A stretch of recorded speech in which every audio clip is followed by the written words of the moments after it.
The 32 Dame Awards held in Lagos on Sunday with the chairman and editor-in-chief of This Day Arise Media Group, Nduka Obaigbena, being honored with a Lifetime Achievement Award. Obaigbena joined 31 other prominent and distinguished Nigerians, dead and living, who have been honored with the highest echelon of the awards. According to the organizers, Obaigbena is honored owing to his contributions to the development of the media landscape and free expression in the country. Former managing director of the Guardian newspaper and another former managing director of the Sun newspapers, Mike Awuyinfa, were also honored with the Dame Fellowship Awards. Awards were also given out to journalists and media organizations in 18 other categories. There is no denying that the society in which we live certainly needs the media to give it the necessary direction, the necessary guidance. And if we do it in an honest way, we'll be able to address these problems better than we have done to date. Aside from the constitutional mandate giving the media to monitor governance and uphold the responsibility of the government to the people, we also have a personal responsibility as individuals to try and put our best foot forward. Now, why have we been doing this ceremony year in, year out? And this is the 32nd edition. We do so because we realize the importance of the media. We do so because we believe that there should be a culture of appreciation. I salute all those with whom I've had the privilege of collaborating to make Nigeria better through journalism.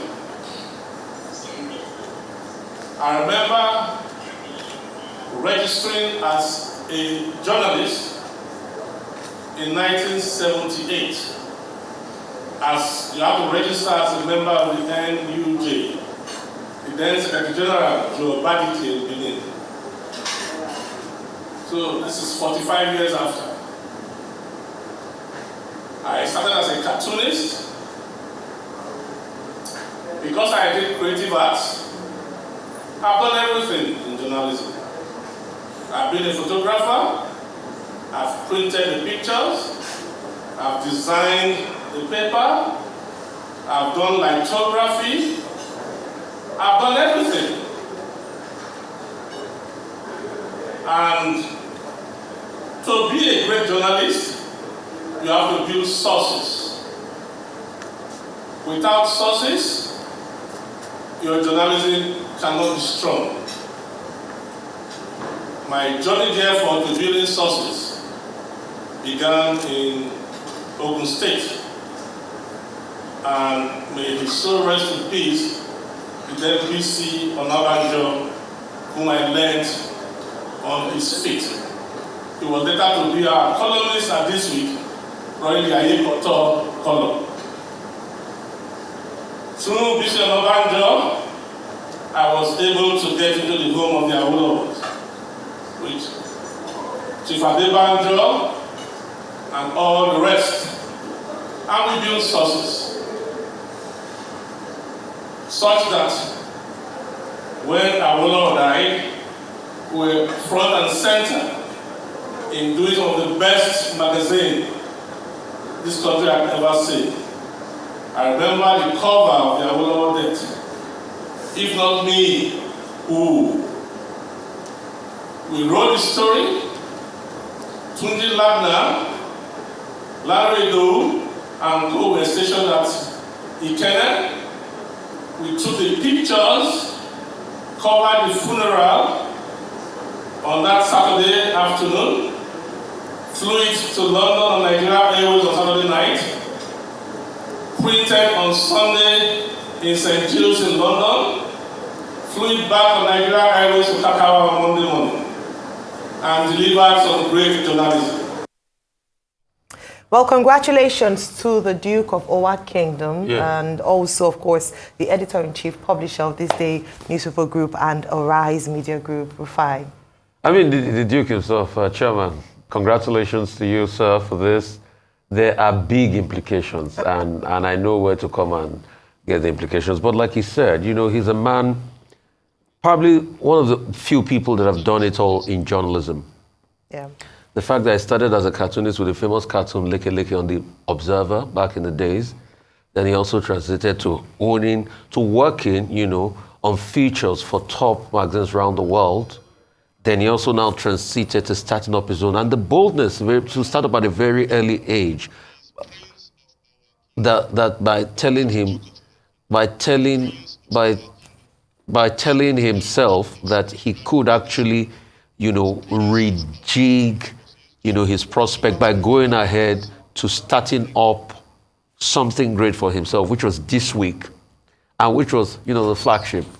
Invented many things, was very innovative, had a lot of capacity. And I'm happy because he talked about that Awolowo story. It was said that that story was a very high volume selling story then, you know, because nobody captured in the grand style. Talked about sources. Because of the rich relationship with the Awolowo family, they were able to get that out there. Yeah. And Newsweek pretty much led the way, you know, and you know, led the pack as regards informative, in-depth magazine. Then Newsweek metamorphosed into This Day that started in 1995, that brought about many innovations in the newspaper space. Then 10 years ago, he didn't stop there. And you can see this trajectory. Yeah. He never stops. He always tries to top himself and top himself with the conversation. 10 years ago, then he started a rise. So he's about one of the few people that have gone through newspaper cycle, you know, that has gone through other forms of cycle, a magazine, then television. Then Arise, as you know, is leading the pack in Nigerian journalism today. But he didn't also stop at Arise. He saw the curve, the convergence media was going through. Then he started Arise Play, which is streaming. And you can't top that, you know, a man of great vision, great capacity. And apart from that, there are many other things in the work. I know he's just starting yet. Although he's gotten a Lifetime Achievement Award, but the kind of idea he brings with every time shows that he's just starting yet. And tell you what, from the stables of This Day, Arise, more is still to come. Congratulations to him. In fact, I can say he's just starting. It's not just a Lifetime Achievement Award, it's the beginning of life award for him. Ah, love it. Okay, so very important. It's clear to see that this is the season of awards, and the Arise Media Group has seen a number of its people being recognized and awarded by very, reputable organizations. The icing on the cake, I would say, is also recognizing the man who I believe, in terms of being a visionary, is able to spot talent. And that's why we can see, as Rufai has charted the course since the very beginning, he's been able to not just be in himself the Duke of media in Nigeria, and also the Prince of Owa. I mentioned that he was the Duke of Owa earlier, but it's actually the Prince of Owa from a royal family. But not only that, but very importantly, being able to raise media, excellence, people in media who have gone on to do even greater work.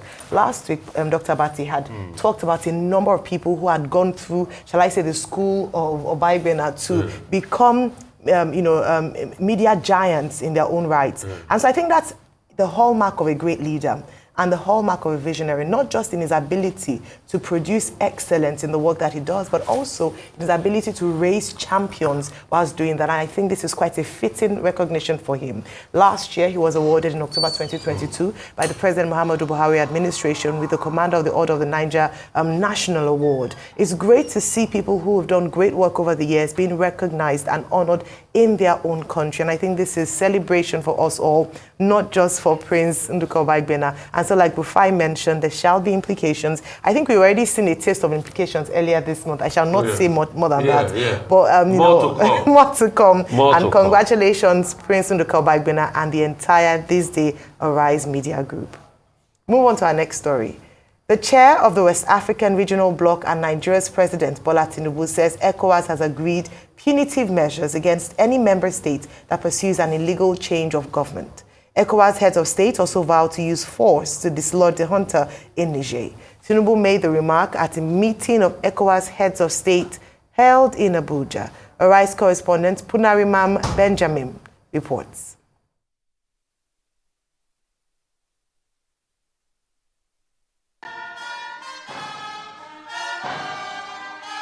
It is the 64th session of the Ecowas Authorities of Heads of State and Government Conference.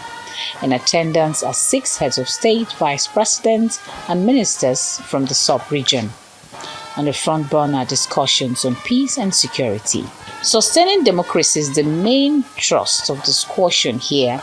President Tinubu, while welcoming his colleagues, promises support for countries seeking transition to democratically elected government, even as he says the Commission will not hesitate to wield the big stick against coup plotters.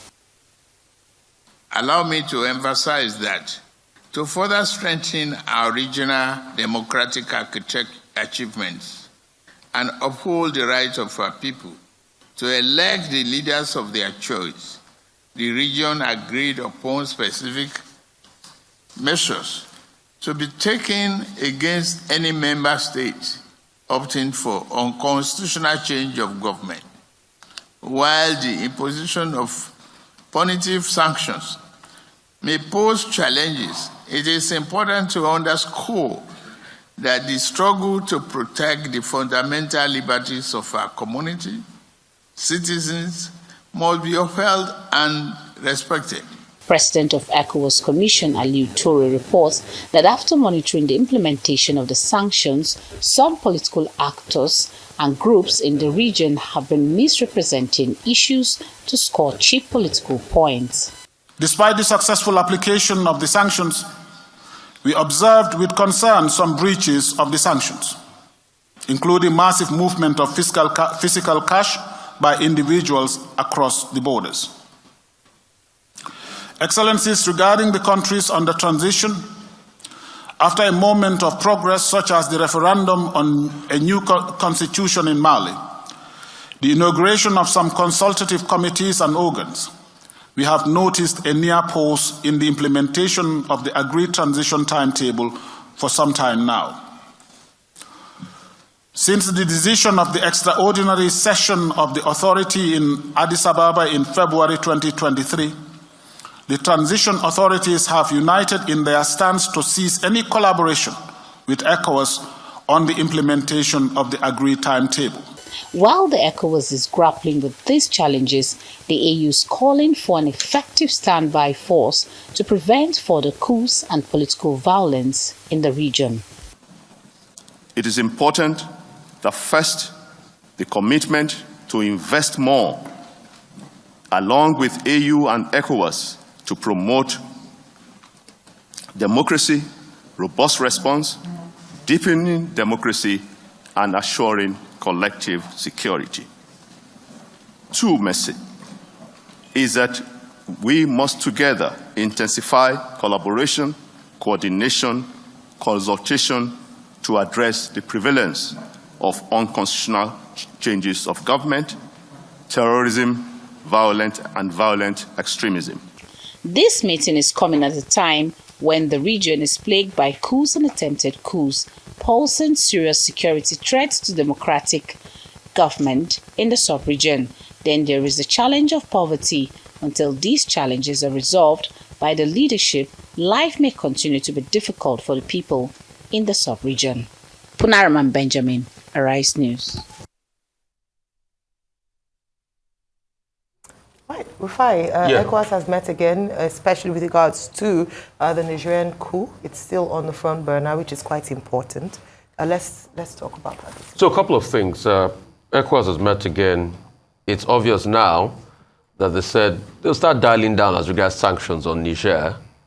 We all saw the stand they took. They wanted to invade and have a military option. And we all said, we can't do this at this point in time where Africa is in pain and penury.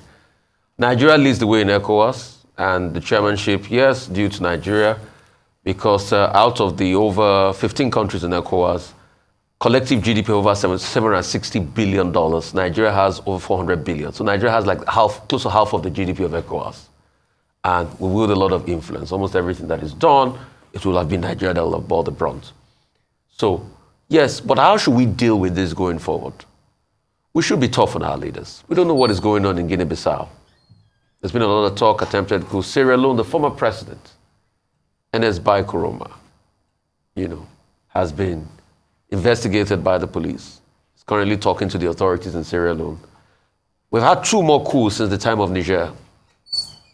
Also, don't forget that a couple of months down the line, we've been dealing with the case in Mali. And we've also been dealing with the case of Guinea. So across the flanks, we're really with a lot of challenges. Going forward, yeah, Ecowas is talking about a standby force. The question is that only going to be the solution? Probably if more happens on the African continent, we have a standby force that goes in within. Is that a viable solution? I think it must start from education of leaders on the African continent. That no to coups. We must totally condemn any idea of a coup. And that's why we should give great recognition. I was happy it was specially celebrated. George Weah. Because George Weah could have, because of his own selfish interest, truncated the future of his nation by saying sit tight and he would not leave. And also that's why we're giving special commendations to the president of Senegal that said he'll not be running again. Because you saw the protest that heralded when Macky Sall said he was going to run. So we must start by talking to the political actors in the country first. Secondly also, we must make it very difficult for these coup leaders to coalesce because they've started coalescing. And that's another thing I want ECOWAS to be able to look into.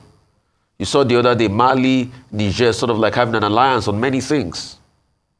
Because once we build that ecosystem, then we are building a vanguard of brigands all over the continent. So, can we also use sanctions and trade sanctions? Some people have argued they don't work, some people have argued that they work. But we must be able to think out of the box of the better measure we should be able to use.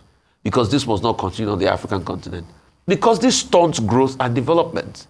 By now, based on the projections people had initially, the GDP of the Ecowas region should be well over $1 trillion by now. But it's still hovering over 700 billion because of the stunted growth and development. And it's a land that is rich in so much prospect. Look at Mali, for instance, over 1.2 million square kilometers of land. And people are going to argue, okay, desert, full on those land. Look at Niger. We have a lot of land mass, a lot of rich mineral resource, spread across close to 5 million square kilometers of land. But we can't harness properly because of one, political troubles. Also, we're also having major challenges, economic troubles. So, as we look forward to the collective grand development of Africa, based on the AU's agenda of 2063, let's also look inward at how we can develop ECOWAS ecosystem, build a very stable democratic process at first that we can shun coups, mete out tough penalties to these coup plotters and those that want to take government illegally, and also help to be able to look at growth. As the name implies, economic community of West African states. Where is the economy in ECOWAS? And when you look at GDPs of other countries, quite low. Apart from Nigeria, over 400 billion. Which other country? Countries like Cape Verde, you have GDP of over 2 billion. Ivory Coast, 70 billion. So we must be able to do so much to show up those potential. Absolutely. All right, just very quickly to say, from the coup that happened on the 26th of July, 2023, earlier this year, and it looks like ECOWAS has softened. Recall, Rufai, that when the coup initially happened, they talked of and even threatened to use military force in the event that the military, the coup plotters didn't reinstate President Bazoum into power. Now it seems as if they're recognizing the junta as a system of government, and you would see that play out a number of times. And we did talk about that earlier on. You know, in the early days when the coup initially occurred, the fact that when you look at the makeup of ECOWAS and the leaders therein, even the committee that's being assigned to oversee this process, which is made up of the president of Sierra Leone, the president of Benin Republic, and the president of Togo, they are antecedents. And not, when you look at the history, you would wonder if it isn't hypocritical to discuss the effects of coup plotters if you don't discuss the other kind of coup with sit-tight leaders or leaders who come into office without going through due process or through a very flawed electoral process. And so when you have conversations like that, it was almost inevitable that after all the talk and force that they'd come in with, they were going to step down on that, which is exactly what's just happened now. And now they're talking about, okay, they're not going to use military force, they'll negotiate, they'll go back to the negotiation table. But how do we, as you rightly mentioned, how do we stop coups from taking place in Africa and in the western part of Africa, if we don't deal with the system of government, the process and the poverty of the people, the poverty of the mind of the people, and the poverty of the pockets of the people, we will continue to see incidents like this. So I hope that beyond, and whilst this is important in terms of the focus of the conversation and trying to ensure that the people of Niger do not suffer and other countries around the West African bloc, it's also important for them to talk to themselves as to how do we stop sit-tight leadership on the West African side of the continent. It is very critical. So I hope, and as we've talked about a number of times, that beyond asking or wondering, we're going to come hard at the coup plotters, is how do we prevent coups from happening, especially the coup against the people, where leaders don't come into office through a proper democratic and fair and free and fair electoral process, and also in the event where a leader decides to be a life leader. I mean, look at Nasibe, for instance. He's going to be on the panel. His dad was a sit-tight leader. He's now in leadership position, and the process by which he got there has been viewed as extremely flawed. So these are also critical conversations that African leaders must have beyond speaking about coups once it's done.